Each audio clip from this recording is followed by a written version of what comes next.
guys, this is Andrei, a certified translator and a real estate concierge. I thought you'd care for a more pretentious background, one of the most expensive central Minsk neighborhoods under construction back behind me. I thought it would be cooler than just a white wall in a nice place, though the air here is quite fresh, so I'll try to be brief and to the point. Over the last 3 years, I have been relocating people, Westerners, to Belarus. They find it a very attractive destination for a number of reasons. We'll be shooting a video about the attraction factors, quite soon. Today we're talking about real estate. It's one of the, let's say, monthly real estate releases with figures, facts, statistics, mostly my thoughts, mostly how I read the headlines, and mostly my conclusions. When there is a solid reference, I'll say that this comes from this source. Otherwise, let's get started.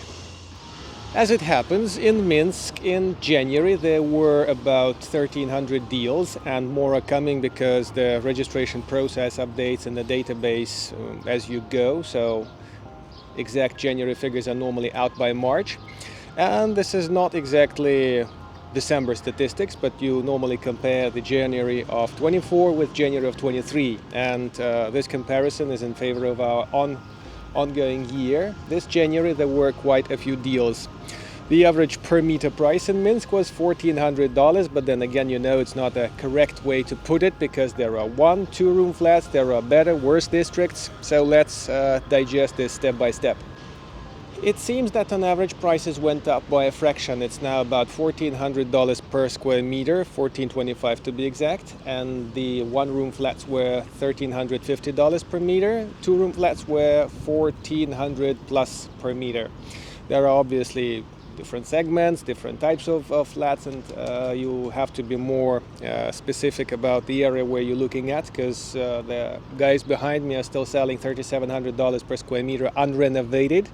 And it's not exactly an overcrowded district for now. Well, there's the finishing. The population might get attracted by this handsome offer. As you remember, handsome bank loans, although they're not exactly handsome in Western understanding, upped the per meter price as well. Newly built flats went up by $15 on average per square meter, and second-hand options went about by $30 by square meter. The prices went up, surprisingly enough. Traditionally, 1-room flats accounted for most of the market, roughly 45%, followed by 2-room flats, which made about 30% of the market last month. Size-wise, the largest flat was sold just down the street from Victory Square in Zakharov Street, about 200 square meters, and the most expensive house was in Koltsova Street. If it wasn't the house that my American wanted to buy, it was about 300 meters large and $300,000 worth, roughly, a little bit more than that. The most expensive per square meter deal was in the dwelling complex Park Comfort. It was built in 2021, and it's a 2-room flat, by the way. That's best regards to the guys who say, oh, who would buy in the ghettos like this, $3,000 a square meter? Well, somebody is buying these things while you guys are enjoying these videos. So it's just to say that the market is there, the market is kicking, and the deals are ongoing.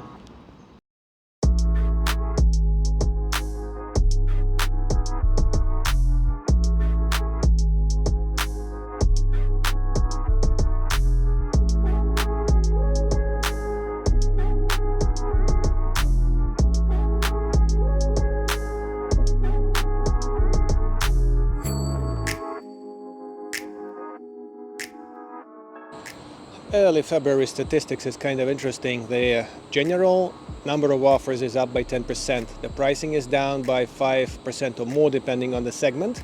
And the districts like Pervomaysky and Sovietsky got the numbers down. There are fewer offers there than in Centralny or Oktябrьsky, which actually offered most of the properties right now. It's kind of clear why, in case with Oktябrьsky district, because there's massive Minsk World district being finalizing its development, like it's 70% complete or something like this, and the prices there are down by a fraction, like not dramatically down.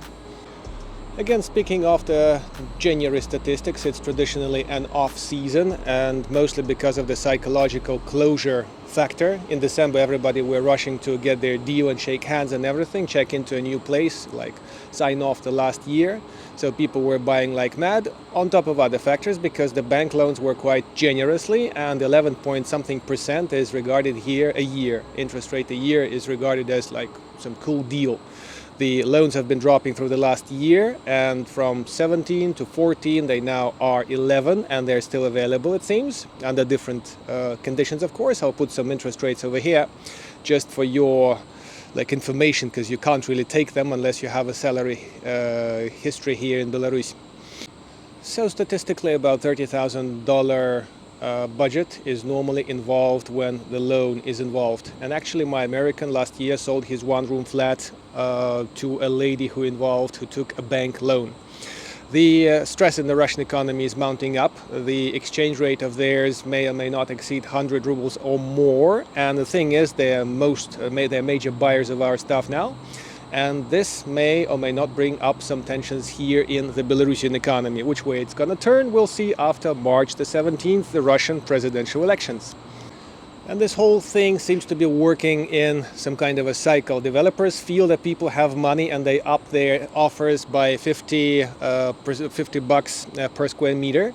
And the people who originally measure up their budget and try to see if they fit into a newly built option, like no wrinkles, no cracks and stuff like that, although it's hard to tell about the newly built buildings in that way.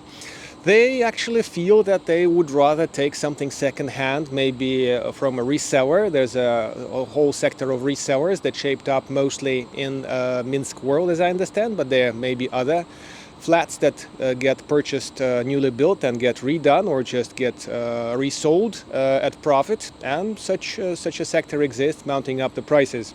So the prices are going up with the demand which is up. So the demand which is up is not getting enough supply with the newly built housing, because the actual number of houses under construction is down as well. So people are switching to the second-hand market. Currently, smaller apartments go around $1,400 per square meter, and now negotiation frame is quite minimal. The analysts say that the 6 to 10% negotiation is only feasible when the seller is under some kind of a stress. And for now, there is no stress. The trouble here is that the second-hand sector doesn't seem to have too many offers, like speaking in the terms of a 2 million strong city. There's now like 7.6 thousand apartments on sale, not the bullshit apartments which just come as apartments under construction, because when you open one of the major websites, I'll leave some links down below, looking for a deal, you'll find one of those top 5 agencies having 1,000+ contracts, but in fact they have contracts for the flats which are not even finished yet. The number of offers is about 7.5 thousand, and 7,000 is kind of a crisis supply, very low supply for a city like ours, as big as ours. So the agents and realtors, and you know the difference from my previous videos, they will be redone soon because the mechanics of the market has changed, claim now is the best time to buy. I honestly haven't heard in the last 3 years when it was not the best time to buy. The number of deals with power of attorney has dropped, by the way. That means that all the guys who went overseas got rid of their stuff, and now you can't really use that as a negotiation point, and that's no longer a thing. Unlike the previous mechanism of the purchase and sale of a property, when you got seller with his agency and that agency was interested in getting you into the deal, by the current new law, which nobody really can explain very well, the seller's agency cannot interact with you. So normally they would say, and now I feel that because now that I'm selling a flat for my client, as a translator that is, I'm getting the calls from the agents and they say, oh, we have a buyer for you, and so if we get a buyer to you, you'll be also contracted by us. So that makes me ask the WTF question, if they come here with a buyer, if they have their client of their own, by the new law they can't really offer me a contract because they can't, and it can't happen. And still some people go the old-fashioned way, and one of the agencies actually got its license revoked for that. The New mechanics is just getting into some kind of a shape as the real estate agents are trying to negotiate between one another.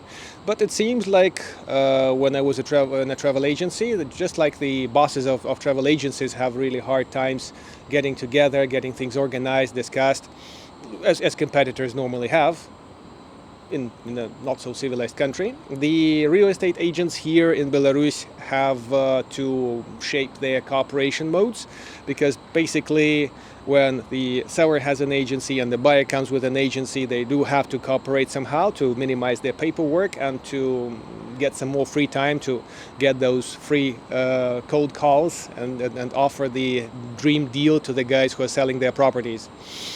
Let's see how it's going to work out, especially next month. The new update is probably going to be after the Russian elections. I'll share the Stalin flat shopping video very soon with what and how we bought. Tomorrow we are going for the technical evaluation of the flat. And if you have any real estate questions, we do have professional consultants, and any feedback underneath the video, any technical specific questions are very welcome down my contacts, which are down below. Many thanks to the guys who support the channel members, patrons, and the casual donors. Appreciate it. As you see, the picture and the sound is improving. Hopefully it wasn't boring and it was at some point helpful. Press your likes, press your dislikes. See you in Minsk someday. Cheers.